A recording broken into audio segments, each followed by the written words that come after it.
최순실 게이트 뇌물 사건과 관련한 재판에서 검찰이 신동빈 롯데 회장에게 징역 4년을 구형했습니다. 취재 기자 연결해서 자세한 내용 들어봅니다. 권호철 기자.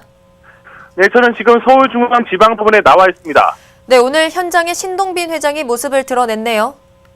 네, 박근혜 정부 국정농단 사건의 핵심 인물인 최순실 씨 측에 뇌물을 건넨 혐의를 받고 있는 신동빈 롯데그룹 회장은 오늘 결심 공판에 무거운 얼굴로 출석했습니다.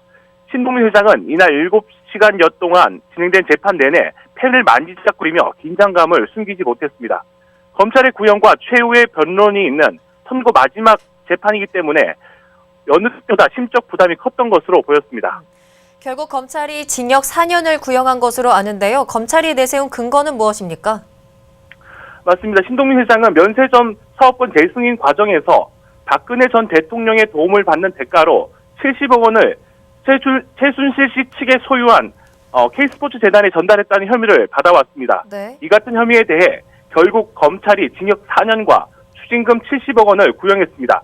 검찰은 이 같은 구형을 한 배경에 대해 신동빈 회장이 자신의 경영권 강화를 위해 롯데월드타워 면세점 특허 재취득을 하고자 계열사의 자금으로 대통령에게 뇌물을 공유했다면서 개인의 이익을 위해 헌법적 가치를 훼손했다고 지적했습니다.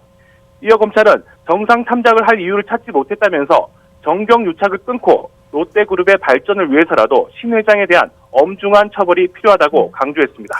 이번 재판은 지난 경영비리 관련 재판과는 별개인 거죠?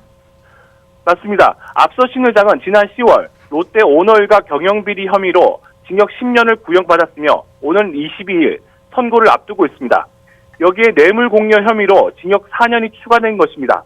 만약 이 같은 재판에서 신 회장이 실형 선고를 받게 되면 롯데그룹은 총수부재라는 초유의 경영 위기에 직면할 전망입니다. 네, 마지막 질문인데요. 그럼 국정농단의 핵심 인물인 최순실 씨에 대한 구형은 어떻게 나왔습니까? 네, 최순실 씨에겐 징역 25년에 벌금 1,185억 원이 구형됐습니다.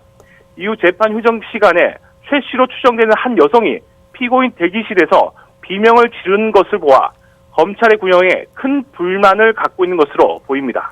네, 여기까지 듣겠습니다. 지금까지 권호철 기자였습니다.